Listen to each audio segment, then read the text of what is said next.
उत्तर प्रदेश की राजधानी लखनऊ में स्थित बड़ा इमामबाड़ा यहाँ के प्रमुख ऐतिहासिक स्थलों में से एक है।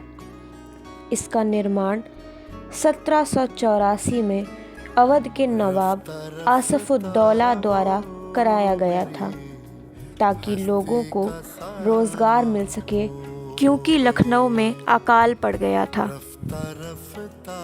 सुबह इसका निर्माण कार्य शुरू होता था और रात में इसको गिरा दिया जाता था।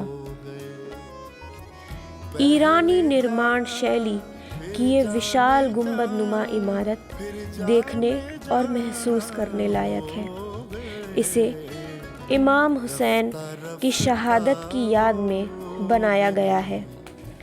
इमारत की छत तक जाने के लिए 84 सीढ़ियां हैं, जो ऐसे रास्ते से जाती हैं जो कि किसी अनजान व्यक्ति को भ्रम में डाल दें, ताकि अवांछित व्यक्ति इसमें भटक जाए और बाहर न निकल सके। इसीलिए इसे भूल भुलैया कहा जाता है। इस इमारत की कल्पना और कारीगरी कमाल की है।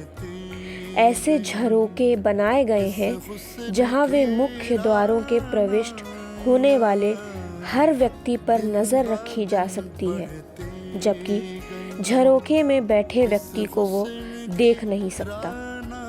ऊपर जाने के तंग रास्तों में ऐसी व्यवस्था की गई है ताकि हवा और दिन का प्रकाश आता रहे। दीवारों को इस तकनीक से बनाया गया है ताकि यदि कोई फुसफुसाकर भी बात करे तो दूर तक भी आवाज़ साफ सुनाई पड़ती है। छत पर खड़े होकर लखनऊ का नज़ारा बेहद खूबसूरत लगता है। आप कभी लखनऊ जाएं तो इन्हें अवश्य देखिए, शानदार है ये।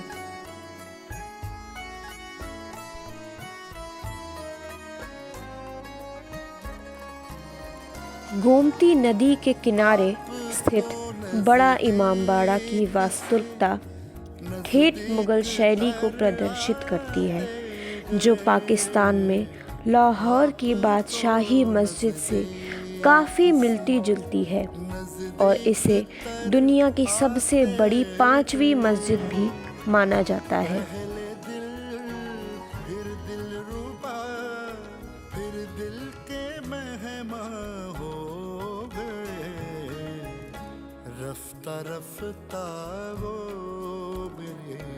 बड़े इमामबाड़े में एक आसफ़ी मस्जिद भी है, जिसमें गैर मुस्लिमों को प्रवेश की अनुमति नहीं है। मस्जिद परिसर के आंगन में 2 ऊंची मीनारें हैं। इसमें विश्व प्रसिद्ध भूल भुलैया बनी है, जो अनचाहे प्रवेश करने वाले का रास्ता भुलाकर आने से रोकती थी।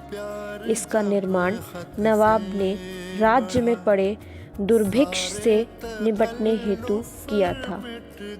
इसमें एक गहरा कुआं भी है।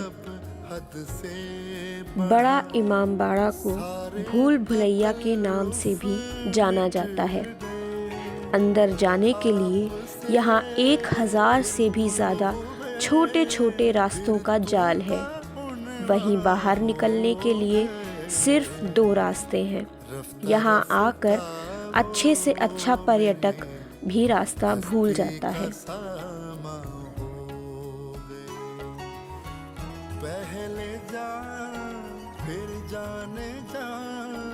इमामबाड़े में एक और सुंदर संरचना है, जिसे शाही बावली कहा जाता है। ये 5 मंजिला सीढ़ीदार कुआं है, जो पूर्व में नवाबी युग की देन माना जाता है।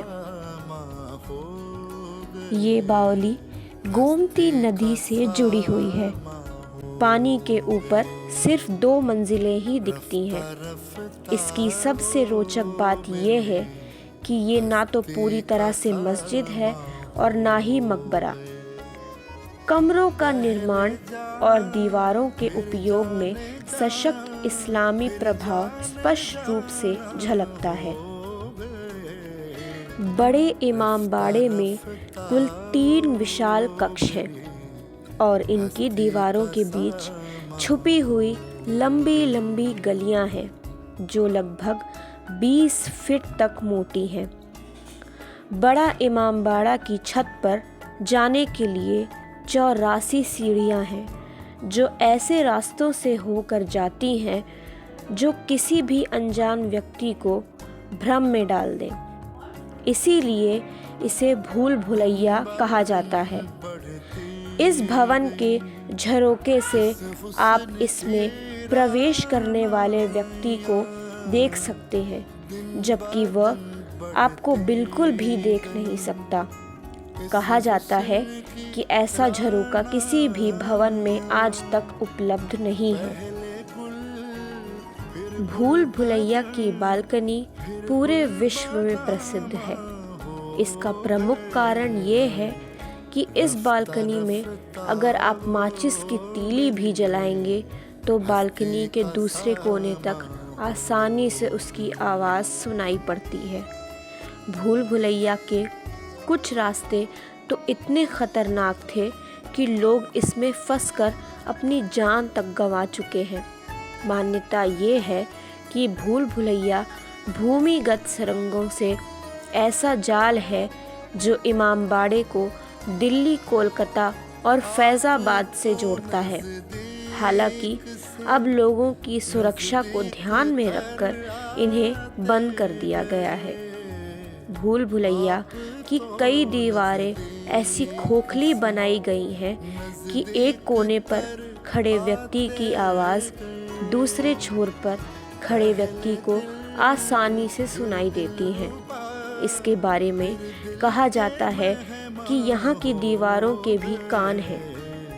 इस इमारत को बनाने में कहीं भी लोहे का इस्तेमाल नहीं किया गया है, जो इसकी सबसे मुख्य विशेषता है। इसके साथ ही इसमें किसी भी यूरोपीय शैली की वास्तुकता को शामिल नहीं किया गया है। यहाँ आने वाला हर सैलानी इमामबाड़े की वास्तुकता को देखकर दंग रह जाता है। ये लखनऊ के सबसे प्रसिद्ध और सबसे खूबसूरत टूरिस्ट स्थलों में शुमार है, जिसे देखने देश विदेश से पर्यटक साल भर आते हैं। इस इमारत की वास्तुकता में मुगल कला, राजपूत और गोथिक यूरोपियन प्रभाव देखने को मिलता है। इमामबाड़े में बड़े बड़े झरोखे इसकी खूबसूरती में 4 चांद लगाते हैं। ये झरोखे ऐसे बनाए गए हैं कि मुख्य द्वार से अंदर जाने वाले व्यक्ति को तो देखा जा सकता है, लेकिन झरोखे में बैठे व्यक्ति को अंदर जाने वाला व्यक्ति नहीं देख सकता। दीवारों के निर्माण में ऐसी तकनीक का इस्तेमाल किया गया है, यदि आप बेहद धीमे भी बोलें, आपकी आवाज़ दूर तक सुनाई देगी। इसका केंद्रीय कक्ष सेंट्रल रूम लगभग 16 मीटर चौड़ा और 50 मीटर लंबा है। साथ ही यहाँ 9 अन्य हॉल भी हैं। छत पर जाने के लिए लगभग 84 सीढ़ियाँ हैं। ये ऐसे रास्ते से होकर जाती हैं कि कई बार लोग भ्रम में पड़ जाते हैं। यहाँ लगभग 1000 से भी अधिक इमामबाड़ों की दीवारों के बीच स्थित गलियारे हैं, जिन्हें भूल भुलैया कहा जाता है। इन गलियारों में आकर हर कोई अपना रास्ता भटक जाता है। इसके निर्माण में लगभग 20,000 लोग लगाए गए थे और ये लगभग 11 वर्ष में बनकर तैयार हुआ था।